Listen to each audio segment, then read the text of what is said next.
Sunday, March 17, the harlot Babylon.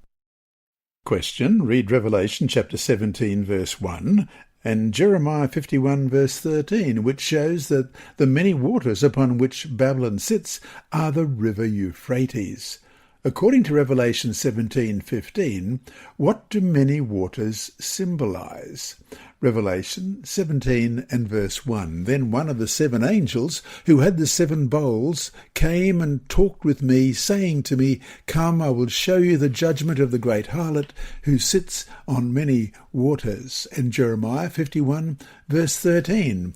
O you who dwell by many waters, abundant in treasures, your end has come, the measure of your covetousness. And Revelation 17 verse 15. Then he said to me, the waters which you saw where the harlot sits are peoples, multitudes, nations, and tongues. A woman in the Bible is a symbol for God's people. In Revelation, God's true church is portrayed by a pure woman. In Revelation 12 verse 1, the woman and the child and the dragon. Now a great sign appeared in heaven, a woman clothed with the sun, with the moon under her feet, and on her head a garland of 12 stars. And Revelation 22 verse 17. And the Spirit and the bride say, Come, and let him who hears say, Come, and let him who thirsts come. Whoever desires, let him take the water of life freely. A harlot thus represents a false apostate church. In Revelation 17:5, this harlot is identified as Babylon the Great, and on her forehead a name was written, Mystery, Babylon the Great, the mother of harlots, and of the abominations of the earth. This harlot is identified as Babylon the Great. Just as ancient Babylon depended on the Euphrates River for its existence, so will end-time Babylon rely on the support of the masses to enforce her plans.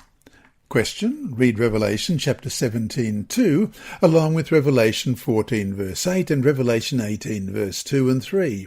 What 2 groups of people are specified as being involved in an illicit relationship with and being seduced by end-time Babylon?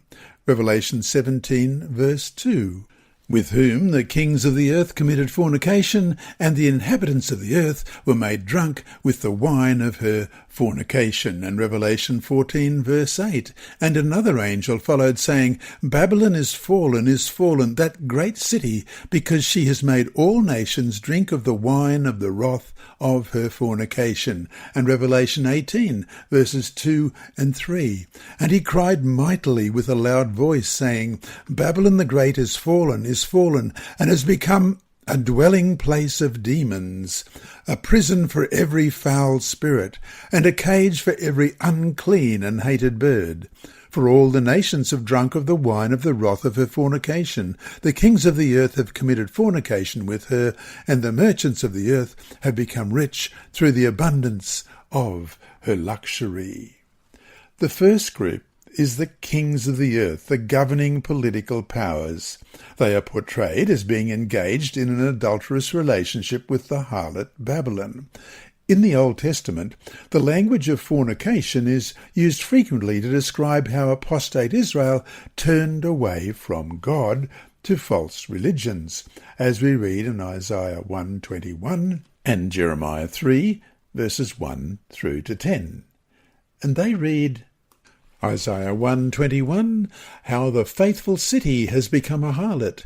It was full of justice, righteousness lodged in it, but now murderers. And Jeremiah 3, 1 to 10. They say, if a man divorces his wife and she goes from him and becomes another man's, may he return to her again? Would not that land be greatly polluted? But you have played the harlot with many lovers. Yet return to me, says the Lord. Lift up your eyes to the desolate heights, and see, where have you not lain with men? By the road you have sat for them, like an Arabian in the wilderness, and you have polluted the land with your harlotries and your wickedness. Therefore the showers have been withheld, and there has been no latter rain. You have had a harlot's forehead. You refuse to be ashamed. You will not from this time cry to me, My Father, you are the guide of my youth. Will he remain angry forever? Will he keep it to the end? Behold, you have spoken and done evil things, as you were able. The Lord said also to me in the days of Josiah the king, Have you seen what backsliding Israel has done? She has gone up on every high mountain and under every green tree, and there played the harlot. And I said, after she had done all these things, Return to me. But she did not return. And her treacherous sister Judah saw it. Then I saw that for all the causes for which backsliding Israel had committed adultery, I had put her away and given her a certificate of divorce. Yet her treacherous sister Judah did not fear, but went and played the harlot also. So it came to pass, through her casual harlotry, that she defiled the land and committed adultery with the stones and trees. And yet for all this her treacherous sister Judah has not turned to me with her whole heart, but in pretense, says the Lord. The adulterous relationship between the kings of the earth and the harlot symbolizes an illicit union between end-time Babylon and the governing political powers, a union of church and state. The second group in an illicit relationship with the harlot, Babylon, is the inhabitants of the earth, the governed masses. These are made spiritually drunk with the wine of Babylon's fornication. In contrast to the governing political powers, the general populace is intoxicated by Babylon's false teachings and practices, deceived into thinking that she can protect them. When people are drunk, they do not think clearly and are controlled easily, as it says in Isaiah 28 and verse 7. But they also have erred through wine, and through intoxicating drink are out of the way. The priest and the prophet have erred through intoxicating drink. They are swallowed up by wine. They are out of the way through intoxicating drink. They err in vision. They stumble in judgment.